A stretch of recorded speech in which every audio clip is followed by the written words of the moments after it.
Howdy. All right, casting lecture. So Michelle Hensley says casting is where the creativity begins, and we're going to end there because that's kind of been my huge revelation over the past 5 or 6 years. That it really is like the HowlRound article says, a design element, and that's how we should look at it, and kind of break our brains out of this idea of typecasting, or this idea of the skilled professional actor, right? And then every director says casting is 90%, right? 80%, 70%, whatever. It's huge, and that's true. Casting is an enormous deal. If you do it right, your job is infinitely easier. If you do it wrong, your job is infinitely harder. So we're going to go through some nuts and bolts, and then we're going to go through some kind of theory. So, technique. The first thing that happens in casting is the call. How do you create this call in a way that gets everybody you want in the room and in a way that makes sure they have all the information they need, right? So how do you get everybody in the room that you want? It depends on what you want, and it depends on where you are. What specific skills are you looking for? Is there something that you're looking for? Do they need to have clown training? Do they need to have ability to sing, either in a professional or just they want to? Be specific about those things if that's what you're looking for. That being said, if you are in an arena, like if you're in, say, Chicago, New York, you can be very specific because you have an enormous pool from which to pull. If you are in the arena here, whether it's UNCA or actually in Asheville, what I've learned is you can't be that specific if you want to get people in the room. You have to be pretty darn open. And this is where, how do you create that inclusivity? How do you create that invitation that feels like everybody is invited, right? So be explicit, everybody, right? Looking for actors of color, or looking for BIPOC actors, or looking for whatever. Making sure that you are being specific in your call, so it's not just like looking for everybody, right? Because a lot of people don't feel invited when you say something like that. Make sure that all the info is in there. Everything that you have, rehearsal dates, performance dates, tech dates, whether it's paid or not paid, what to prepare. Are there certain things like violence? Is there intimacy? Is there movement? Are there trigger warnings that need to be out there? Everything that you can think of that you would want to know as a performer going into it, you need to put in the initial call so that people aren't surprised when they get to the room, because they are going to schedule out their entire day, and maybe they take the day off of work, maybe they get out early, whatever. They're going to put a ton of energy, a ton of nerves, a ton of anxiety into this audition. And if they show up at the audition, they're like, I can't even do this show because now I see the dates, like I'm in wherever, I'm at a family reunion on those dates and I can't get out of it. So super important to put everything right there up front and make sure that everybody knows, right? So that's the call. And it doesn't have to be super extravagant and super wordy and all of that. And if there's any way that you can get them the material or make the material available, the play that you're working on, I would put that in there as well. Okay, so the actual material for the audition, right? So there's a couple different ways you can do it. You can do cold reads, you can do monologues, you can do sides. Cold reads are portions of the script, the sides, that they get when they get to the audition. Now, this is a double-edged sword. Harold Clurman says that cold reads are rarely useful. I think a lot of directors believe this. I believe this to an extent. As it does not show, it shows you that they're good at cold reads, but not necessarily that they're a good actor. And it is a skill that you can gain through repetition. There's a skill between getting the words off the page and delivering them in an honest way, right? That's a skill. That has nothing to do with acting, because you're not going to do that on the stage, right? You're going to get them in your brain. You're going to be with your scene partner, etc. I love them as an actor because I developed that skill, and I felt as an actor I could nail a cold read, and the expectation level is a lot lower than if you get the sides beforehand. So you're going to excel, right? But that was as an actor. As a director, I just don't think it's as helpful. That being said, the most inclusive invitation of an audition is cold reads, because not a lot of actors in this city have monologues in their back pocket. Not You may have an actor who's like, that you give them sides, you're like, prepare these sides ahead of time. They're like, I don't know how to prepare the sides, or I don't have the time to prepare the sides because I'm working 2 jobs, or it just scares them away because of the work. And that's problematic, right? So if you're trying to create the most inclusive invitation and get every single person in the room that you could possibly get in the room, cold reads are probably the way to go. Monologues. If you get Chicago, New York, some other big cities, monologues are going to be industry standard for that first time in the room, for like general auditions or the first go, and then they're going to bring you back on the callback to do something more intense. They are the best option for general auditions if you live in a community where your pool of actors collectively have this kind of industry standard of monologues. And typically it's 2 contrasting monologues, about 1.5 minutes apiece. As a director, you kind of know in the first 20 to 30 seconds everything that you need to know. They are the most unnatural thing that we do in theater. So they're really just good to be like, okay, this person has presence, this person can memorize, this person has some sort of work ethic as far as working the monologue, and maybe you can deem a couple of qualities that they're really good at, right? But generally speaking, it's like, okay, now I know who to call them back for. Or at least now I have my first idea of who to call them back for. So that's monologues. And then sides is very much like callbacks, right? You choose a section of the play. Around 2 minutes of the play, and you typically don't even have the actors go that long. There are certain things to look for in choosing these sides. Certainly, I think you look for, you look at your character and you say, what's kind of a defining quality that I know I need, like an essence of this character that I know I need this actor to portray, and make sure that that's in that side, right? It doesn't have to be an enormous thing, but it could be humor, it could be vulnerability, it could be self-awareness, it could be something like that. Choose a 2-person scene if you can. Keep it simple. I typically say don't choose that moment of the play of the highest emotions, because to ask an actor to come in without having worked the whole play, without the journey of the play, without and just dip into that insane emotional moment, that's very, very difficult, and really you're setting up an actor to fail in that way. So I don't choose the highest emotion. Maybe in the callbacks, if you're worried that an actor won't be able to get in touch emotionally, maybe you work with them in the callbacks with that moment. But I tend to stay away from that. Nothing with a bunch of props or movement unless you can simplify it. You just don't want the actors feeling like they got to bring something in, or miming, which is a nightmare. Yeah, so that's sides. So that's what you're looking for. That's what you're looking to bring in. Okay, so you've made the call. You've chosen how you want to audition people, whether it's cold read sides or monologues. And now it's the room. When I say the room, I always mean the rehearsal room or the casting room. The room. How do you make the room the most comfortable room possible? Because this is going to be the worst they'll ever act, because it's the most... they feel like they're being judged. They are, sort of, right? High in nerves and anxiety. They've been thinking about this all day. This is all their day is about, right? They get limited amount of time in the room to show you what they have. And you need to do everything you can to allow them to give you their best, right? So how do you do that? I generally think 10 minutes is enough. As far as blocks, right? Usually means that you're coming in, so the intro, so you're usually getting about 8 minutes with the actor. That's usually, Balls says he has the 3 minutes of acting rule, and I like that. You will have 3 minutes of pure acting.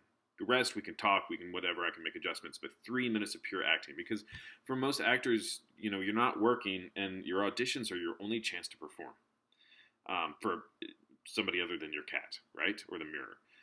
So 3 minutes of acting, make sure they get that. So 10-minute blocks is what I tend to do. That way you don't get behind, you don't run over. Make sure the waiting room is super comfortable. Have some water there for actors because their nerves and cotton mouth. Um, you know, if you can figure out how to schedule it and like tell your actors, please don't come more than 10 minutes early, please. And so you only have a couple actors in the room at once, especially on the initial callbacks is different. You'll have everybody in at the same time, most likely. Um, I auditioned a bit for Steppenwolf in Chicago, and I don't think I was ever in the waiting room with anybody else, even though I know they were auditioning a whole bunch of people. But it's so nice as an actor to have a quiet space without the nerves of everybody else in the room.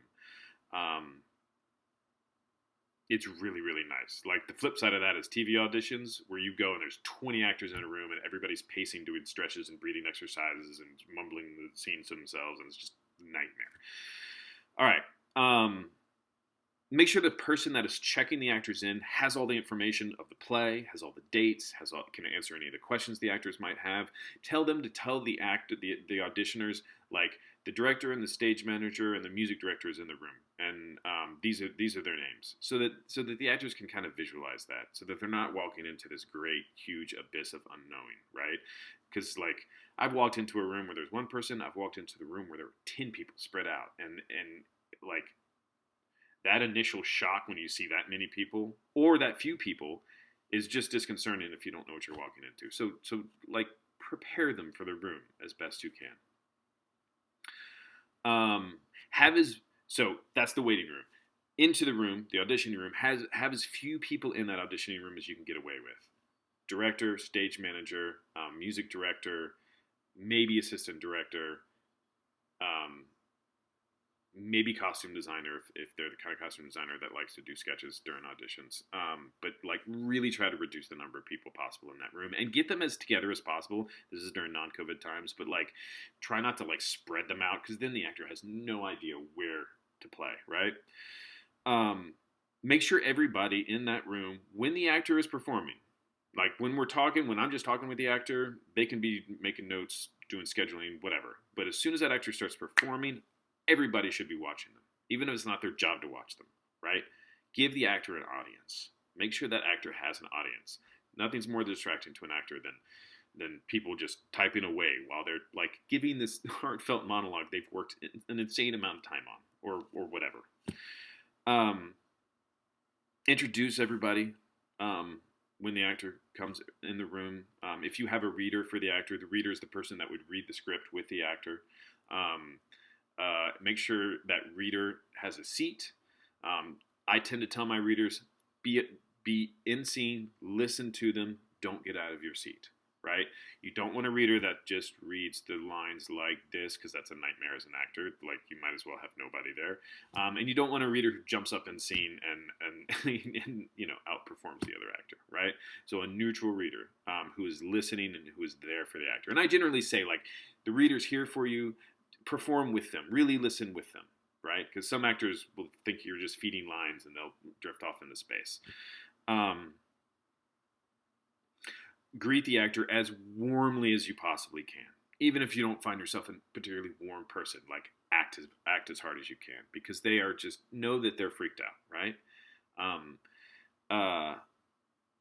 Anything to disarm the actor. That Elia Kazan story of laying down on the floor for the actor to audition is wonderful. I've never done it, but I get it. Like, you're trying to disarm the actor. I had a student once just sit down on the floor, which was completely disarming. So I think that's lovely.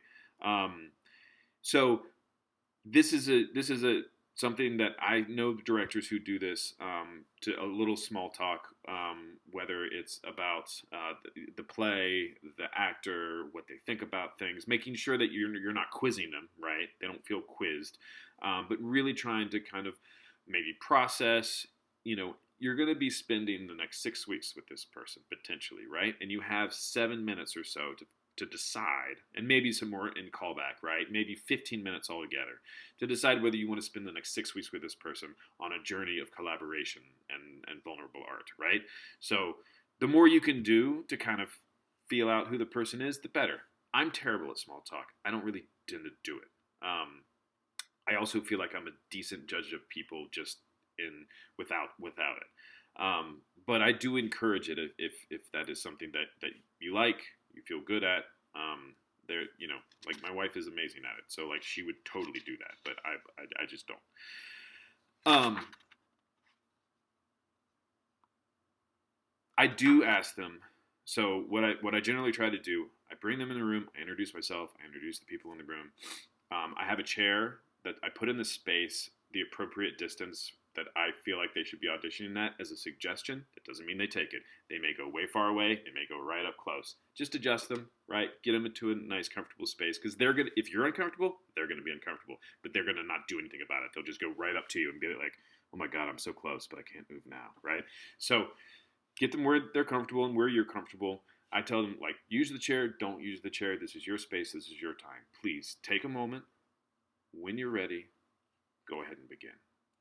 Um, I try to desperately, the actors who have been taught by some terrible acting teacher, like, you come in, you say your pieces, you jump into it, you jump in the next one, you say thank you, and you leave. And you're like, I don't even know who you are. You didn't introduce yourself. So I try to disarm them, make sure they're comfortable as much as possible. I like Ball's thing when he says, if you don't like what you're doing, you can start over. Always allow the actors to start over. And if you see them going off the rails, go, hey, do you want to just stop and start it again? Most of the times, the best actors are the ones who go off the rails. And then when they start it again, they're fantastic. So really, as much grace as you can show in the room, obviously do it. I generally also tell them where to play it too, right? I like actors playing it off one of my shoulders. So it feels like they're talking to me, but they're not talking to me. There's the exception to that rule. I know directors who are like, I'd like you to act with me. Those are generally actor directors, and that's fine too if that's what you want to do. Great. So that's that. Now, if it's monologues, I keep it simple. After they give their monologue, I may ask them about a special skill or something like that. My music director may ask them a couple of things musically, and then I tell them, you'll hear by this time during whether you'll be called back or not. Thank you very much. And I check the callback or I check the no callback, and we move on. Very, very simple. For sides or for callbacks, well, I'll say for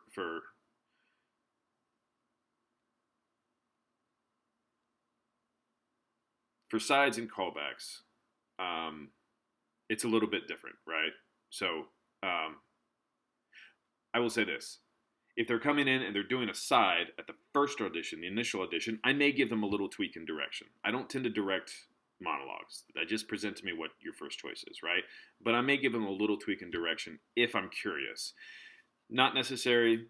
If for a side for the first round, you see what you see, check callback, go back. For callbacks for sides, so this is different, right? You are calling everybody back at the same time, and you're doing your best to pair up everybody in two-person scenes, and then bringing them in one grouping at a time. What I generally try to do is I have a strategy for the first pass, right? I want to see these people in these roles. Sometimes you're going to have an actor play a role that you don't see them in just because you need to see this other actor in a role. That's okay as long as you don't let that actor know that that's what's happening, okay? I've been in that situation in an actor before, and it sucks when the director is just totally focused on one side, not looking at all to me. I'm like, I spent 2 hours getting here, spent an hour waiting to not be seen, right? That sucks. So if you have to pair people up when you know they're not right for the roles, that's okay. Just don't let them know. And sometimes you might be surprised. I have been surprised. I'm like, oh, they're actually really good at that role. Okay, we're gonna keep on that track. So I have my first pass, which is my first hour of callback, and it's all you hand it all out. You give them some time with their scene partners so they can get a little work on it.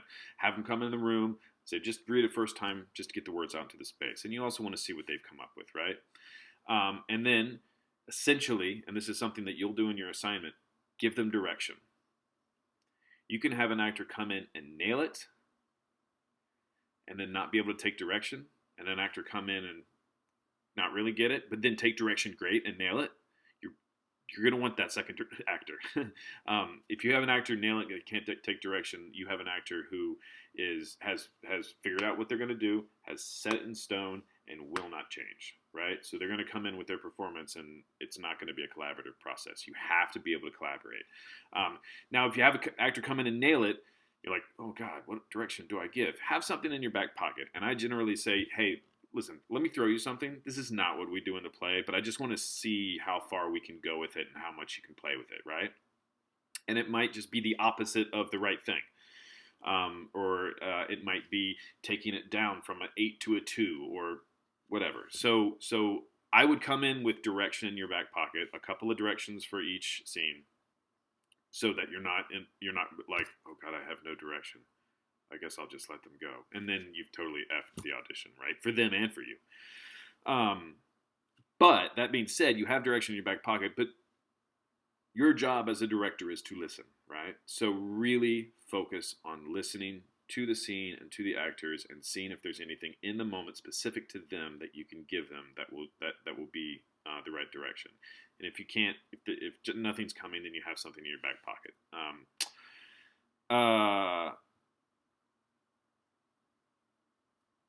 Great.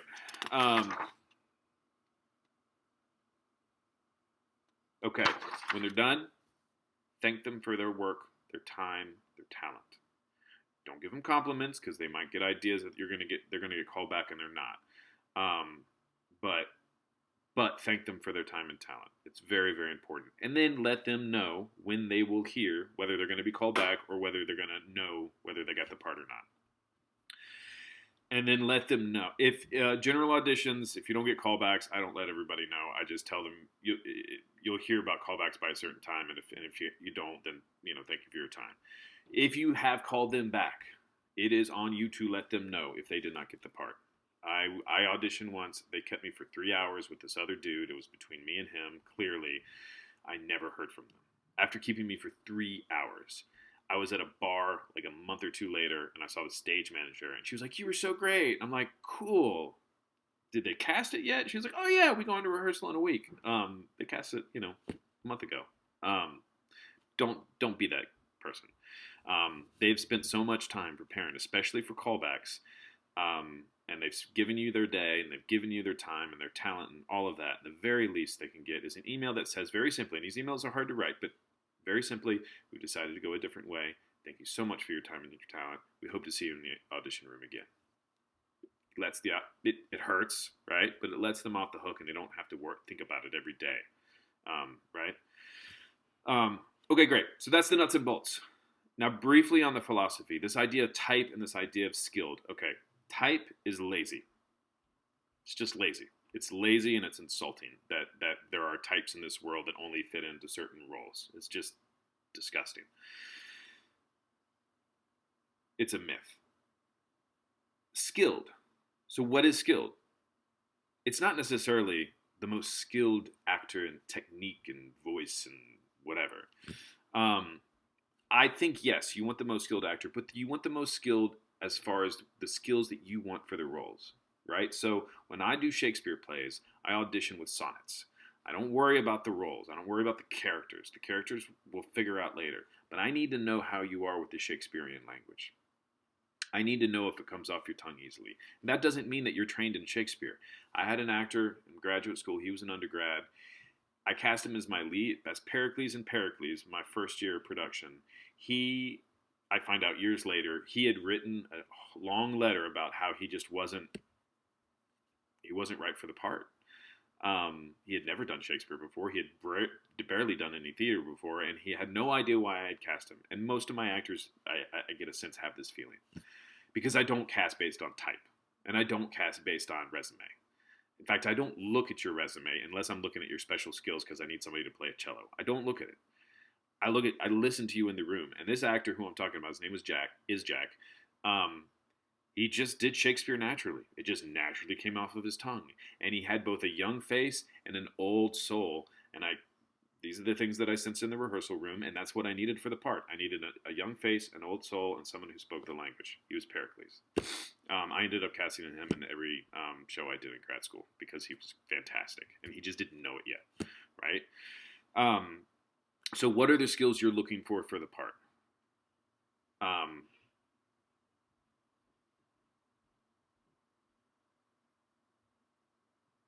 Great.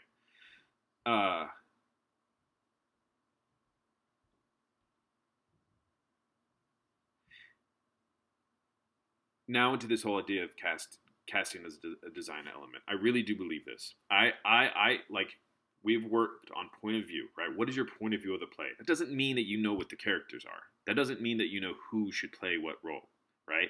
That doesn't know you. That doesn't mean you know the humans that are going to inhabit this play. Inhabit this play. Um, so I come up with a concrete point of view of what I think of the piece, and then I come to the. Now I used to go into the casting room when I did all of this wrong. I did all of this wrong, and I was terrified. I was easily as terrified as the actors that I wasn't going to find the actors, the types to fill the roles that I saw in my head. Right now, I come into the casting room excited, like, what's my play going to look like? I have no idea. I can't wait for these actors to show up and tell me what my play is going to look like. Right? Typically, I need to know that they can handle the language, whatever the language is. If it's Shakespeare, if it's Pinter, if it's whoever it is, every playwright has a particular language to them. So I need to know they can handle the language. I need to know, certain, like, they have confidence. They can take direction. They can collaborate. So I work with dream pieces, so if I have the time in the audition process, I tend to try to give them something like that.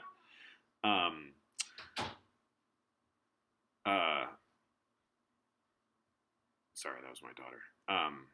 I try to give something like that in the audition room just to see if they'll go along with something a little weird, right? Certainly, I work with a lot of music and instruments, so I do try to bring that into the rehearsal room as much as I can, whether it's singing a song a cappella or bringing an instrument, something like that. So I have the skills, like check boxes of what I'm looking, but that has nothing to do with the humans, right? So go into the casting room excited to find out what your play is going to look like. You know how it's going to move. You know what the point of view is, but you don't know what it looks like yet. Not until the actors show you. Hensley says, what can the role hold? How much can you crack it open? How flexible can you be? I love that. And I tend to choose pieces that have roles that can be cracked open. And that's essential for me. Great plays can take it. Choose a great play, and it can take it. It can take being cracked open. Finally, instinct. If you have an instinct, follow your instinct. I've been burned by this. I had a guy come in auditioning for the Prince, the smallest role in Romeo and Juliet, and he didn't have the language skill that I needed, right? But he took direction, and I asked him something like, what's your interest in the piece? He says, I just always wanted to play a prince. And I thought that was wonderfully endearing. So he was wonderfully endearing, as kind soul, took direction, but didn't have the language thing, and wasn't comfortable, like wasn't strong in his body, right? But I felt like I could direct that. And I cast him, and I came this close to firing him. But I didn't.